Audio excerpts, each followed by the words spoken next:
Woo!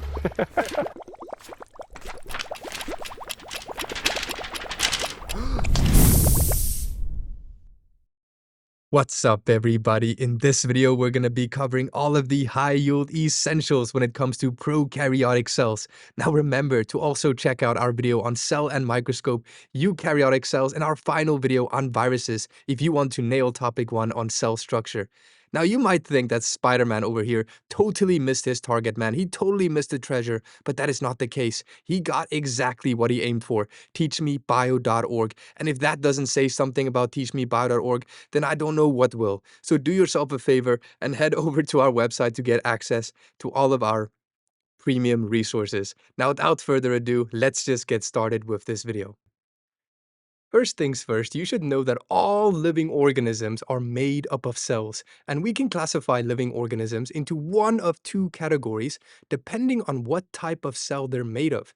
Eukaryotic organisms, like me and you and plants, were made up of eukaryotic cells, whereas prokaryotic organisms, like bacteria, they are made up of prokaryotic cells. So obviously in this video, we're going to be focusing here on prokaryotic cells.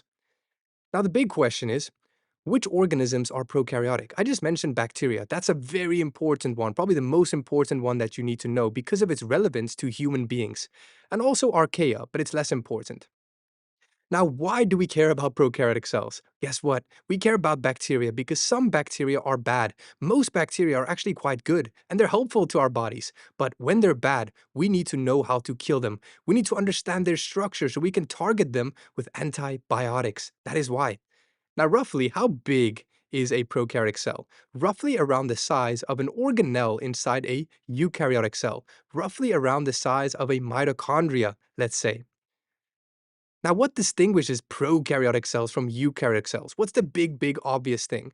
The big obvious thing is compartmentalization. When we slice open this bad boy and we see what's inside, you'll notice that there is no compartmentalization, unlike for eukaryotic cells. Remember, compartmentalization is how all different processes are organized into little different rooms, little separate compartments. For example, mitochondria, nucleus, Golgi apparatus, rough ER, and so on.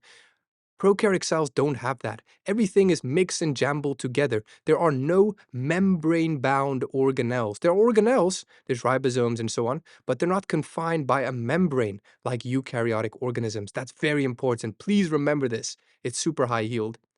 Now the last thing here is, prokaryotic organisms are unicellular. The whole organism is just one cell. That is it. A bacteria is one cell. Unlike eukaryotic organisms like me and you and plants that are made up of many cells, we are multicellular. Alright, next up what we're going to do is we're going to focus on the structures of prokaryotic cells. The first thing I want you to know is that there are some prokaryotic cell structures that all prokaryotic cells have, and there are some prokaryotic cell structures that only some of them have, some unique structures. So what we're going to do now first is we're going to dive into all of these structures that all prokaryotic cells have, all bacteria. Now, where the heck do we even start? The best place to start is from the outside and work our way inwards. So what is going on right here? We're going to zoom into this area to see what's happening. We can see two key layers, this one right here and this one right here. This inner layer you may recognize. This is the plasma membrane, also known as the cell surface membrane. Now, what's the job of this guy? His whole job is to control what goes into the cell and what goes out of the cell. It's that simple. What about this outer layer? This is the cell wall. The cell wall. And in the case of prokaryotic cells, the cell wall is made up of what we call this crazy structure, which is peptidoglycan. Now, what's the purpose of the cell wall? Well, mainly protective purposes, to prevent damage from the outside of the cell or to prevent the cell from bursting from the inside if it starts swelling up. Now, don't forget this, guys. These plant cells also have a cell wall, but the fundamental difference is the structure of the cell wall. In plant cells, the cell wall is made up of cellulose, whereas in prokaryotic cells, it is made up of peptidoglycan. Please remember this. Now next, what is this arrow pointing to? This one is the cytoplasm. The cytoplasm refers to anything within the confinements of the cell, anything within the cell membrane itself.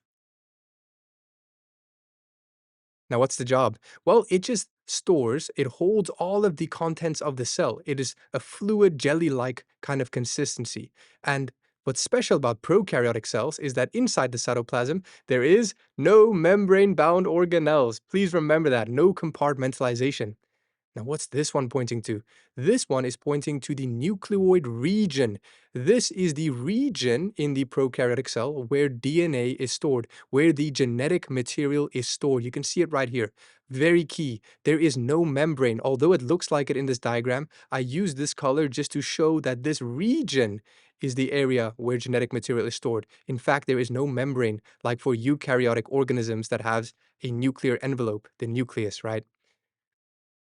Now, very key, the DNA, the genetic material in prokaryotic organisms, is naked. What does that mean? That means there is no proteins associated with it, unlike for eukaryotic organisms. Remember, for eukaryotic organisms, histones, DNA was wrapped around these proteins called histones, but that is not the case for prokaryotic cells. Remember this.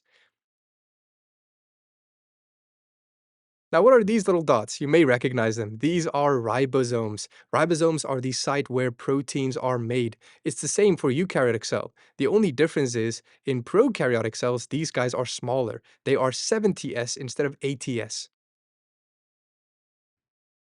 Now that covers it for the structures that all prokaryotic cells have. Now we're going to go ahead and look at the structures that only some prokaryotic cells have. Where do we start? Let's start off with this one right here. You'll be like, oh my days, another freaking layer? Is this guy cold or something? No, he's not. This layer has nothing to do with keeping the bacteria warm. No, this layer is called the capsule, and its main purpose is to serve the role of protection, but not only protection, also adhesion. So it can help this bacteria stick to certain surfaces, other bacteria, cells that it's trying to infect. It can serve the role of like an armor coating, preventing antibiotics from killing it, preventing white blood cells from killing it. It's very cool. It's a pretty miraculous layer.